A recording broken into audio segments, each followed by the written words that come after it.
Hello guys, आप लोगों का स्वागत है हमारे यूट्यूब चैनल नफीस कमरान पे। और आप देख रहे हैं हमारा चैनल, एक खूबसूरत सा चैनल जिस पे क्लास 10th के लिए पढ़ाया जा रहा है साइंस और मैथ। ओके, और उम्मीद है कि आप लोग को अच्छा लग रहा होगा ये हमारा प्यारा सा नोट के साथ पढ़ाई। ओके, चलिए आज हम ओम्स लॉ स्टार्ट करते हैं। ओम्स लॉ क्या है, कैसे है, इसमें कहाँ यूज़ करते हैं, हर एक चीज़ यहाँ पे बताया जाएगा। इसका फार्मूला है वो कैसे प्रूफ करते हैं। ओके, चलो अब ओम्स लॉ पे आते हैं। तो at constant temperature, constant temperature का मतलब होता है कि टेम्परेचर फिक्स रहेगा। अगर 10 डिग्री सेल्सियस अगर टेम्परेचर है तो वो 10 डिग्री रहेगा, ना आगे उसको बढ़ा सकते हैं, 11 कर सकते हैं, ना घटा सकते हैं। कांस्टेंट टेम्परेचर का मतलब वही होता है। समझे? माइंड समझ में आई बात? अब जब टेम्परेचर फिक्स कर दिया, okay, the current flowing through a conductor is directly proportional to the potential difference across the end. Current जो है आई क्या है, आई क्या है, डायरेक्टली प्रोपोर्शन है किसके, पोटेंशियल डिफरेंस के। तो मतलब V is directly proportion to I। Okay, अब आपको ये मैंने पिछले लेक्चर में ही बताया था कि अगर ये प्रोपोर्शन हटाएंगे तो क्या होगा। ये प्रोपोर्शन हटाने के बाद कोई एक कांस्टेंट लाया जाता है, यहाँ पे क्या कांस्टेंट आएगा, और ये आप देखो। ओके ना, V इक्वल टू यहाँ पे कांस्टेंट आ जाएगा R, उसके बाद I। ये एक फार्मूला बन गया, V equal to R I, V equal to R I, V potential difference, R resistant. ये R क्या है, रेजिस्टेंट, और इसको कांस्टेंट भी बोल सकते हो। R क्या है, रेजिस्टेंट। अभी रेजिस्टेंट के बारे में और आगे पढ़ोगे। ओके, R क्या है, रेजिस्टेंट, I क्या है, करंट, V क्या है, potential difference. Okay, V equal to R I, ये ओम्स लॉ है। ओम्स लॉ अगर एक ये फार्मूला याद करो ना, V equal to R I, तो आपको बहुत ही आसान हो जाएगा लिखने में। बहुत से लोग ना ओम्स लॉ को रट्टा मारने लगते हैं। रट्टा मत मारोगे यार, बहुत बुरा लगता है। इतनी आसान चीज़ आप रट्टा मारोगे क्या यार। देखो, इतना याद रखो कि V equal to R I. अब यहाँ पे देखो, इसका उल्टा कर दो। V क्या है, डायरेक्टली प्रोपोर्शन है पोटेंशियल डिफरेंस के। मतलब अगर V इंक्रीज करेंगे तो I भी ऑटोमेटिक इंक्रीज होगा। हाँ, यही ना। मान लो V अगर 5 ले लिए, हाँ, R को इतना ही, R कांस्टेंट है। ओके, ये भी 5 मान लो। ओके ना, तो अब दोनों तरफ ये 5 नहीं, ये 2 मान लो, है ना। ये 3 है, ये 3 फिक्स है, ये 2 है। तो अगर इधर जितना इंक्रीज करेंगे इधर भी तो उतना बढ़ाना पड़ेगा। ये हम फिक्स किए हुए हैं तो ये तो बढ़ाना पड़ेगा ना। तो इसी के लिए डायरेक्टली प्रोपोर्शन का मतलब यही होता है। ओके ना, तो ये प्रोपोर्शनल, सिंपल सा इतना याद रखो। करंट क्या है, flowing through the conductor. Current जो बह रहा है किसी भी कंडक्टर में, वो क्या है, डायरेक्टली प्रोपोर्शन है। सिंपल सी बात, रट्टा मत मारो। Directly proportion to the potential difference across its end. Okay, रट्टा मारना बुरी बात। ट्राई करो, एक बार लिखो, 2 बार लिखो, 3 बार लिखो, ऑटोमेटिक आप सीख जाओगे। लेकिन ट्राई तो करो, बिना ट्राई किए कुछ नहीं होता है। ओके, देखो इस कांस्टेंट को क्या बोलते हैं, हम रेसिस्टेंट बोलते हैं। इस कांस्टेंट को रेसिस्टेंट बोलते हैं। एक एक्सपेरिमेंट किया गया कि ओम्स लॉ सही है या गलत है। V is directly proportion to क्या, I। ओके, ये सही है या गलत, ये प्रूफ करने के लिए एक एक्सपेरिमेंट किया गया। एक्सपेरिमेंट में क्या किया गया, ये देखो आप लोग। एक्सपेरिमेंट में ये किया गया कि ओम्स लॉ को फर्स्टली मैंने क्या किया, अरेंज किया। सेल मतलब बैटरी, वोल्टमीटर, एमीटर, रेजिस्टेंट, उसको ऑर्डर में, मतलब एक सर्किट के टाइप में ये कर दिया। ये सर्किट दिखाता हूँ मैं, थोड़ा छोटा है, बस नन्ना सा छोटा सा प्यारा सा हमारा सॉकेट। ये देखो, छोटा सा नन्ना सा प्यारा सा हमारा सॉकेट है ना, ये सॉकेट बन गया। ओके, ये वोल्ट मीटर, ये रेसिस्टेंट, हमारा रेसिस्टेंट का यही फॉर्म सिंबल होता है। दिखाया था ना मैंने रेसिस्टेंट सिंबल वाले में। ओके, ये हमारा सेल है, बैटरी जिसे बोल दो। एक बड़ा होता है, एक छोटा होता है, फिर एक बड़ा होता है, फिर एक छोटा होता है, ओके ना। इस टाइप का अरेंज्ड कर दिया मैंने। उसके बाद मैंने क्या किया देखो, through the changing the number of cell, मतलब नंबर ऑफ सेल को मैंने चेंज किया, मतलब बैटरी को मैंने चेंज किया, ओके ना। देखो अभी यहाँ 2 है तो यहाँ पे 3 लगा दिया मैंने, 3 लगा दिया। ये चेंज किया, ये चेंज करने से क्या होगा, पोटेंशियल डिफरेंस इंक्रीज होगा। हाँ, इसको और इंक्रीज करो। यहाँ पे 4, अभी 3 बैटरी है, अगर 4 लगा तो ये 1 बैटरी होता है। इसको टोटल को 1 बैटरी कहते हैं, तो 2 3, इसमें एक और लगा दो तो 4 हो जाएगा। मतलब पोटेंशियल डिफरेंस और इंक्रीज हो रहा है, पोटेंशियल डिफरेंस इंक्रीज हो रहा है। तो यहाँ देखो, in this way we observe some different reading ammeter and voltmeter. Ammeter और वोल्टमीटर में हम डिफरेंट रीडिंग देखा। अगर 1 बैटरी लगा है तो एमीटर का कितना वोल्टेज है। एमीटर बेसिकली जो है ना, किधर गया, करंट को नापता है। वोल्टमीटर किसको नापता है, पोटेंशियल डिफरेंस को, ओके ना। जब इसी से मैंने टेबल बनाया, एक ग्राफ, ये जो ग्राफ होता है, मैंने ये ग्राफ बनाया तो ये ग्राफ क्या आया, एक स्ट्रेट लाइन आया। क्या आया, एक स्ट्रेट लाइन। अब बताओ, यहाँ पे 1 2 3 4, 1 2 3 4, ओके ना। यूँ ग्राफ गया। ये मान लो करंट का मान लो आई, ये मान लो वोल्टेज वी का, मतलब पोटेंशियल डिफरेंस। अब बताओ बच्चों, मुझे बताओ, अगर ये एक बढ़ने आगे, मतलब ये बढ़ रहे आगे बढ़े, अगर 1 पे आए हम, तो ये क्या हो गया, पोटेंशियल डिफरेंस कितना हुआ, 1 से बढ़ गया ना। तो मतलब इस पॉइंट पे आ जाएंगे, ना। आपने ग्राफ थोड़ा सा ही पढ़ा होगा तो आपको अच्छे से समझ में आ जाएगा। अगर नहीं समझ में आ रहा है तो फिर से दोबारा इस वीडियो को देखिए। अगर फिर से भी समझ नहीं आ रहा है तो आप पहले इसी क्लास 10th का ही है, third chapter linear equation, okay ना। वहाँ आप ग्राफ पढ़ोगे अच्छे से तो उसका ये क्लियर हो जाएगा, ओके ना। कोई भी चीज़ बस पढ़ते रहो, समझ में तो आना, ये तो कन्फर्म है। बस आप पढ़ो तो आप पहले ही बोल दो कि मुझे समझ में ही नहीं आता, समझ में ही नहीं आ रहा, तो कहाँ से आपको समझ में आएगा। अगर ये ग्राफ अभी आप देख लो, समझ लो, ओके ना। भले आपको माइंड में नहीं घुसा वो अलग बात है, लेकिन आप अगर पढ़ोगे लीनियर इक्वेशन मैथ में, उसके बाद माइंड में आएगा, हाँ वहाँ तो ये ग्राफ था। उसके बाद जो ये आप कभी भूलोगे नहीं जल्दी, ओके ना। तो ये 1, मतलब अगर फिर पोटेंशियल डिफरेंस अगर 2 आ रहा है तो ये कितना आ गया, इतना आ गया, ओके। ये 3 आ रहा है तो ये भी 3 आ जाएगा। यहाँ पे मान लो 3, ऐसे थोड़ा ग्राफ टेढ़ा मेरा बनाया, ओके ना। सपोर्ट कीजिए, इतना तो कर मेहनत, इतना तो चल ही सकता है, ओके। 3, मतलब इस टाइप का ये स्ट्रेट लाइन बताया। स्ट्रेट लाइन क्या शो कर रहा है कि अगर डायरेक्टली प्रोपोर्शन अगर v बढ़ रहा है तो i भी बढ़ रहा है, v बढ़ रहा है तो i भी बढ़ रहा है, ओके ना। ये ग्राफ शो कर रहा है, बस मुझे यही ग्राफ शो करवाना था, स्ट्रेट लाइन। देखो, when using the graph, when we draw graph between these 2 physical quantity, मतलब फिजिकल क्वांटिटी मतलब होता है करंट और कोई भी क्वांटिटी हो सकता है, फोर्स होगा, करंट ले लो, वर्क डन हो गया, कुछ भी हो सकता है। These 2 physical quantity, we found a straight line. The straight line is nature of graph so that the current is directly proportional to the potential difference. ये शो करता है कि करंट क्या है, डायरेक्टली प्रोपोर्शन है। अगर ये प्रूफ में आ सकता है, एग्जाम में आता है बच्चों, सीरियस ले लो इसको, एग्जाम में आता है ये चीज़। अब बहुत ही आसान लैंग्वेज और अच्छा लैंग्वेज में लिखा हुआ है जो कि तुरंत याद हो जाए, ओके ना। So in this way we can prove that Ohm's law is right, okay. अब आता है रेसिस्टेंट देखो क्या है बच्चों। रेसिस्टेंट एक ऐसा चीज़ है जो रोकता है, रेसिस्ट करता है। मान लो मैं स्कूल जा रहा हूँ, ओके।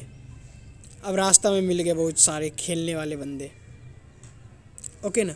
तो वहाँ मुझे रोक लेंगे कि क्या है, स्कूल जाके करोगे, यहीं पे आके खेलो। जाहिर सी बात है, खेलने में ज़्यादा मज़ा आएगा। ये खैर ये तो सिंपल चीज़ है, उसको छोड़ो। ये है ओके ना। ये पूरा एक डब्बा मान लो खाली है, ओके, खाली है, ये डब्बा है खाली है। ऊपर से मैंने पानी डाला, ओके, नीचे भी खाली है, ये मतलब ये बना हुआ है, खुला हुआ है। ऊपर से मैं पानी डालूंगा तो क्या आएगा, सीधे नीचे आएगा कि नहीं, जल्दी से बोलो। ओके, नीचे गिर गया पानी, ओके। बट यही डब्बा को अगर मैं ऊपर नीचे जस्ट लाइक ऐसे ही खाली डब्बा है, ऊपर नीचे ढक्कन खुला हुआ है, अगर मैं यहाँ पे कुछ पार्टिकल डाल दूँ अंदर, जो कि अंदर फिक्स हो, जैसे कि बड़ा डब्बा के अंदर नहीं साइड में फिक्स रहता है, चिपका रहता है साइड में, तो इस टाइप का चिपका हुआ है। हाँ, अब मैं पानी ऊपर से डालूँ, क्या पूरा जैसे पहले जैसा पानी गिरेगा क्या, नहीं गिरेगा। क्या होगा, ये थोड़ा मोड़ा रोकेगा, थोड़ा इस जगह पे गिरेगा पानी, तो वहाँ पे रुकेगा पानी थोड़ा देर। तो जैसा पहला जो गिर रहा था जो पूरा खाली है, और दूसरे में जो ना हम लकड़ी सब बीच में ठोक दिए थे, हाँ, या कुछ भी रख दो पार्टिकल, तो क्या पहले जैसा पानी गिरेगा, नहीं गिरेगा, कम गिरेगा, पहले जैसा नहीं गिरेगा। बस उसी टाइप का ये रोक लिया, क्या रेसिस्ट कर लिया। बात को समझने की कोशिश करो। वैसे ही वायर जब रहता है, वायर में 2-3 टाइप के ये रहते हैं, क्या रहते हैं, इलेक्ट्रॉन, ओके। आप भी जानते हो जब मेटल का क्या होता है, फ्री इलेक्ट्रॉन रहते हैं मेटल के पास, मतलब दौड़ सकता है। मेटल अगर दौड़ेगा तो करंट प्रोड्यूस होगा, बट नॉन मेटल के पास फ्री इलेक्ट्रॉन नहीं रहते हैं, तो वो दौड़ेगा नहीं। जब दौड़ेगा नहीं तो उसके पास फ्री इलेक्ट्रॉन नहीं रहते हैं, तो दौड़ेगा ही नहीं, जाहिर सी बात है, करंट पास नहीं होगा। देखो, इसी के लिए जो ना यहाँ पे कुछ पार्टिकल ना, कुछ इलेक्ट्रॉन रुक जाते हैं, ओके।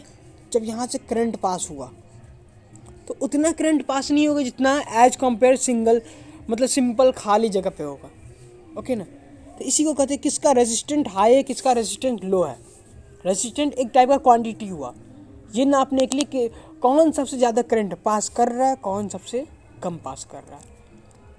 जिसका रेजिस्टेंट हाई होगा वो करंट कम पास करेगा। रेजिस्टेंट हाई मतलब रोकने की क्षमता ज़्यादा, करंट को रोकने की क्षमता ज़्यादा, रेजिस्टेंट हाई, ओके। बात समझ में आई। करंट को रोकेगा, करंट कम पास होगा, तो वो जैसे कि नॉन कंडक्टर का मतलब इंसुलेटर का, ओके ना, इंसुलेटर का जिसमें करंट पास होता ही नहीं हो, लकड़ी हुआ ये सब का रेजिस्टेंट क्या होता है, बहुत ही हाई होता है। देखो, it is a nature of wire और tendency of wire to resist conductor current pass through the conductor, okay ना। ये नेचर है वायर का और टेंडेंसी है वायर का कि रेसिस्ट कर रहा है current pass through the conductor. उसका रेशियो पूछ रहा है, potential difference apply between the end of a conductor, and ये भी होता है, रेशियो भी है किस चीज़ का, potential difference apply between the end of the conductor and the current. Ratio मतलब देखो, R equal to VI, V equal to RI होता है ना, होता है कि नहीं होता है, होता है। R को यही रहने दो, V को रहो तो V नीचे जाएगा, मतलब ये फार्मूला आ गया, R इक्वल टू VI। तो इसको तुम इस हिसाब से ही तुम बना सकते हो। और तीसरा, तुम चाहो तो कोई भी फार्मूला याद कर सकते हो, ये फार्मूला कहते हैं डिफाइन, याद कर सकते हो। तीसरा, property of a conductor which oppose the free flow of free electron, मतलब फ्री इलेक्ट्रॉन को रोकता है। एक ऐसा प्रॉपर्टी कंडक्टर का प्रॉपर्टी जो फ्री इलेक्ट्रॉन को रोकता है, जो मैं अभी बताया, ओके, उसको रेजिस्टेंट बोलेंगे। मेन इसका काम है रोकना, किसको, करंट को। इसका ऐसे यूनिट क्या होता है बच्चों, तो ओम्स होता है। क्या होता है, ohm's. R equal to VI इसका फार्मूला होता है। ये रिप्रेजेंट किया जाता है R से, चाहे तो कैपिटल R से करो या स्मॉल r से करो, ये आपकी मर्जी है, ओके। अब नेक्स्ट देखो 1 ओम। अब 1 ओम क्या होता है, 1 ampere of current pass under 1 volt potential difference, then resistant of conductor is 1 ohm. अगर 1 एम्पियर करंट पास हो रहा है अगर 1 वोल्ट पोटेंशियल डिफरेंस से, देन रेसिस्टेंट कंडक्टर का क्या होगा, 1 ओम होगा, ओके। काउज, इसका कारण क्या है, मैंने अभी बताया कि कारण क्या है कि वो इलेक्ट्रॉन को रोकता है। देखो कोलिजन ऑफ मूविंग इलेक्ट्रॉन, जाहिर सी बात है बीच में कोई आ जाएगा, तुम दौड़ के जा रहे हो, ओके ना, तुम्हारे आगे कोई आ गया, जाहिर सी बात है टकराओगे, तुम्हारा वेलोसिटी कम होगा, तुम रुकोगे, तुमको अगर पहुंचना है टाइम पे, तुम टाइम पे नहीं पहुंच पाओगे, है कि नहीं है। अब मान लो 2 मिनट ही लेट हो गया, 1 मिनट ही लेट हो गया, हाँ हो लेट तो हुआ ना। यहाँ 1 सेकेंड की कीमत होती है, पता है ना। Collision of moving electron with each other electron, ion और एटम ऑफ ए कंडक्टर, किसी से भी कॉलिजन हो सकता है, बीच में आपके रास्ते में कोई भी आ सकता है, चाहे तो वो एटम, आयन या इलेक्ट्रॉन, कोई भी आ सकता है आपके बीच में। ये सब क्या करता है, रोकता है फ्री इलेक्ट्रॉन को। जब इलेक्ट्रॉन मूव नहीं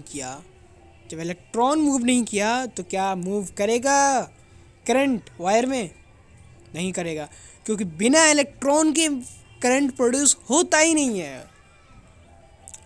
on which factor the resistant of wire depend, किस फैक्टर पर रेसिस्टेंट का वायर डिपेंड होता है। देखो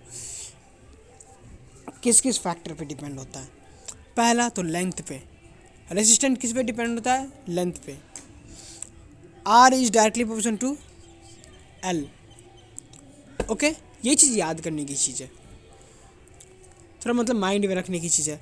और किस पे डिपेंड होता है, एरिया पे, इन्वर्सली प्रोपोर्शनल है। मैंने बताया था ये चीज़ आएगा, इन्वर्सली प्रोपोर्शनल मतलब ये देखो नीचे चला गया। अब तो आप बोलोगे ये ऐसे भी तो हो सकता है ना, R इज ये प्रोपोर्शन टू A, ऐसे हो सकता है ना, बट ये डायरेक्टली हुआ क्योंकि ये न्यूमरेटर में है। इन्वर्सली होगा तो नीचे आएगा, ओके, इन्वर्सली होगा तो नीचे आएगा तो मतलब नीचे आएगा, सिंपल सी बात है, ओके। अब ये फर्स्ट और सेकेंड को लो तो क्या हो जाएगा, फर्स्ट और सेकेंड को लो तो R इक्वल टू क्या आ जाएगा, L बाई ए, ओके। अब देखो क्या हो रहा है, L बाई ए होगा, गॉट इट। तो R इज डायरेक्टली मतलब प्रोपोर्शन टू L बाई ए। अब एक चीज़ मुझे बताओ, मैंने फिर से बोल रहा हूँ मैं, और मैंने बताया भी था, जब ये प्रोपोर्शन, ये हटाने के लिए कुछ न कुछ आएगा, जो कि आपने पीछे भी देखा है। V equal to V is directly proportion to I, ये हटाने के लिए भी कुछ आया था। F equal to